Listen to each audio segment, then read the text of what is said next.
नमस्ते। आयुर्वेद के अंतर्गत दशमूल का महत्व जो है वो बहुत ही बताया हुआ है और दशमूल के अनेक व्याधियों में अनेक चिकित्सा के रूप में हम प्रयोग करते हैं।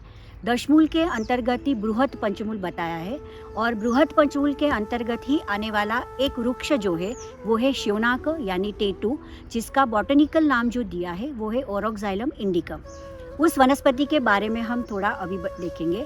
फल जो है वो फल के अंतर्गत पृथुशिम्बी, कटवंग, दीर्घलिम्बी इस प्रकार का नाम जो है वो दिया हुआ है। इसके बाकी के अंगों के लिए और इसका वनस्पतिक परिचय के लिए मैं प्राध्यापक दिगंबर मोकाट सर से ये जो है वो हमें इसके बारे में बताएंगे। दशमूल का जो बृहद पंचमूल जो ग्रुप है उसमें शौनक आता है और शौनक का महत्व जो है दशमूलारिष्ट, दशमूलघृत जो औषधि बनाए जाते हैं आयुर्वेद में, इसमें ये शौनक का इस्तेमाल किया जाता है।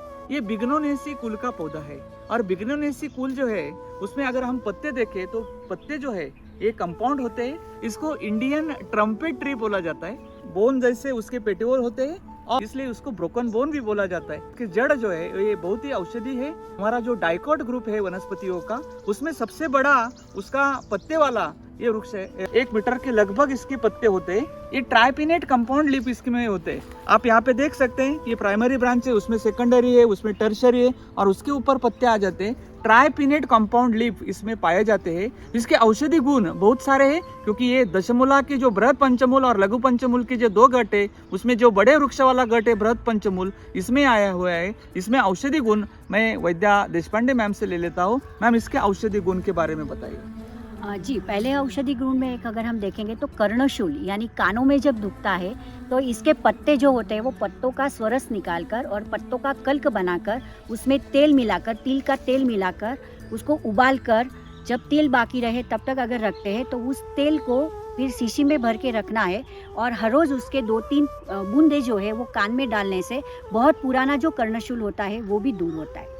मूल का प्रयोग जो है वात विकार अगर हम आयुर्वेद के दृष्टिकोण से देखेंगे तो अलग अलग 80 प्रकार के वात व्याधि होते हैं। उस वात विकार में इसकी मूल जो है जड़ जो है वो जड़ का विशेष उपयोग जो है वो किया जाता है। इसके साथ साथ सर्वांग शोथ यानी पूरे शरीर में जब सूजन आ जाती है तब इसके मूल का काढ़ा बनाकर जो है वो दिया जाता है। शौनक वृक्ष है, ये बहुत ही औषधि गुणकारी है, लेकिन ये जंगल में काफी कम हो चुका है।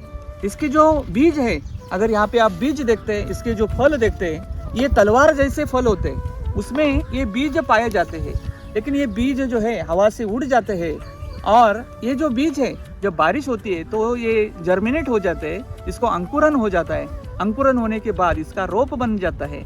लेकिन ये जो वृक्ष प्रजाति है, इसके जड़ उपयोग में लाने के कारण अगर इसका जड़ निकाला जाए तो ये वृक्ष प्रजाति नष्ट हो जाती है और इसलिए, लेकिन इसका मांग बहुत है, औषधि गुणों से भरा हुआ ये वृक्ष प्रजाति है, इसलिए हमें इसका कल्टीवेशन करना जरूरी है। लेकिन कल्टीवेशन करना है तो ये जो बीज है ये हम नर्सरी में, हम ये बैग होते हैं नर्सरी बैग में डाल के इसका रोप बना सकते हैं और रोप बनने के बाद 1.5-2 फीट का रोप बनने के बाद इसका खेती कर सकते हैं। हम इसका खेती जो है हम हाई डेंसिटी प्लांटेशन कर सकते हैं। 3 या 4 फीट पर इसका पौधा लगा के 4 साल के बाद उखाड़ कर पूरा जो है पूरा पौधा पेड़ के जगह पे पंचांग भी यूज करने लगे हैं। लेकिन इसका खेती हम अच्छे तरह से कर सकते हैं। ये फास्ट ग्रोइंग ट्री है इसका खेती, लेकिन दशमूल का खेती करना बहुत ही जरूरी है क्योंकि दशमूल जो है उसमें शौनक है, उसमें पाटला है, उसमें अग्निमंथ है, उसमें कश्मीरी भी है मैम, उसमें बिलवा भी है, ये बृहद पंचमूल है।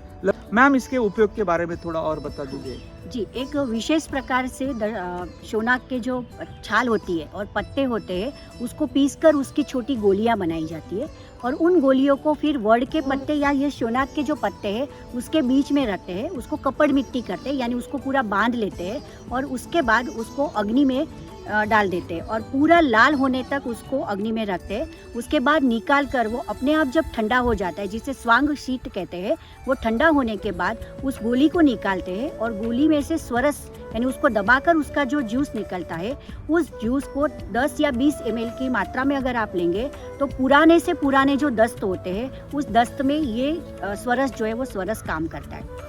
अभी बताया जैसे कि दशमूल का बहुत ही प्रयोग है और दशमूल बहुत सारे हमारे जो आयुर्वेदिक औषधियाँ बनती है उस आयुर्वेदिक औषधियों बनाने के अंतर्गत उसमें बहुत सारे उसमें बेस के रूप में, आधार के रूप में बनता है। च्यवनप्राश आंवले हम जब खाते हैं तो च्यवनप्राश आंवले को आंवला को उबालने के लिए भी दशमूल का काढ़ा जो है वो बनाया जाता है और उसी दशमूल का एक महत्वपूर्ण पौधा हमारा शौनाक जो है वो शौनाक पौधा है। सो पेट के दर्दों में, अतिसारों के दर्द में, पचन मंदाग्नि यानी अग्नि जब हमारा कम हो जाता है तब शौनाक का प्रयोग जो है हम कर सकते हैं। शौनक जो प्रजाति है ये मांग वाली प्रजाति है और औषधि दृष्टि से कारण इसकी मांग काफी बड़ी है।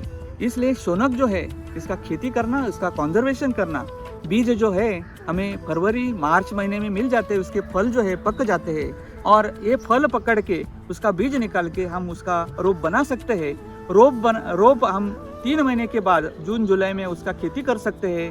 और ऐसी मांग वाली चीज़ें हम इनोवेटिव फार्मिंग करना चाहते हैं तो इनोवेटिव फार्मिंग में दशमूल का खेती करना जरूरी है, उसमें शौनक का खेती करना जरूरी है। शौनक का संवर्धन करें, शौनक के बारे में जानकारी लें, शौनक का कल्टीवेशन करें, खेती करें। बहुत बहुत धन्यवाद।